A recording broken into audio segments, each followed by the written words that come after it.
Hello YouTube. This is the first of what will hopefully be many videos in science, and probably mostly physics. For this first video, I'd like to talk about thinking, or rather, when people stop thinking. Now, I never really paid much attention to soccer in the past, but for whatever reason, this past season, probably something to do with the World Cup, it seems that just about everyone that I know was extremely excited about it.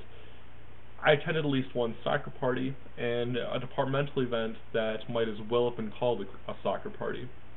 Regardless, to me, one of the most interesting things about this past season was this octopus that everyone was talking about.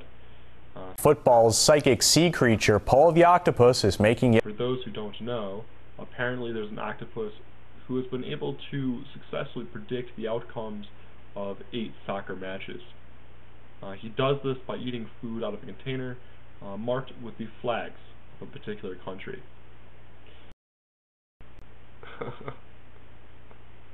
Of course, to everyone's astonishment, the octopus has been correct all 8 times, and this has led some folks to believe that the octopus has some sort of paranormal divining powers.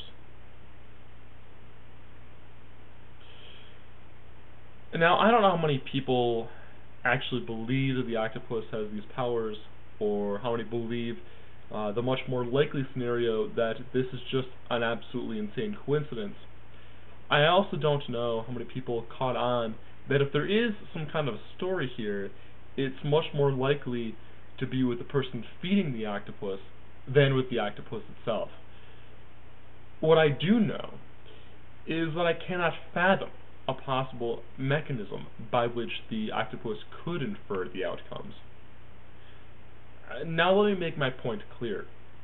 I don't think that there is anything about the octopus which lacks an explanation. This is actually an excellent example of why there is no law of small numbers, and why probabilities only make sense with large amounts of data. If this were a video about statistics, I would emphasize that point. However, this is a video about what happens when people stop thinking, and therefore I want to examine this point. Other than sheer luck, or something rather ingenious on the part of the zookeeper, there is absolutely no mechanism that one could conceive of by which the octopus could have those divining powers. And it isn't so much that I think I know everything. I certainly don't. And if I did, science would be dead and I would be out of a job. Rather, it's that no one has proposed a mechanism by which it could work. And whenever someone does propose a mechanism, it's suddenly no longer a paranormal or magical thing. And this is why paranormal or supernatural simply cannot exist.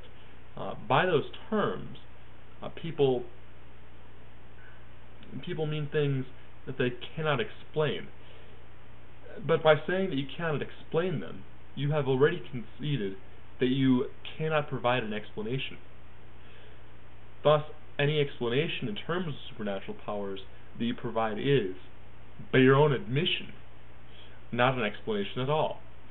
For if it were, then you would have contradicted yourself.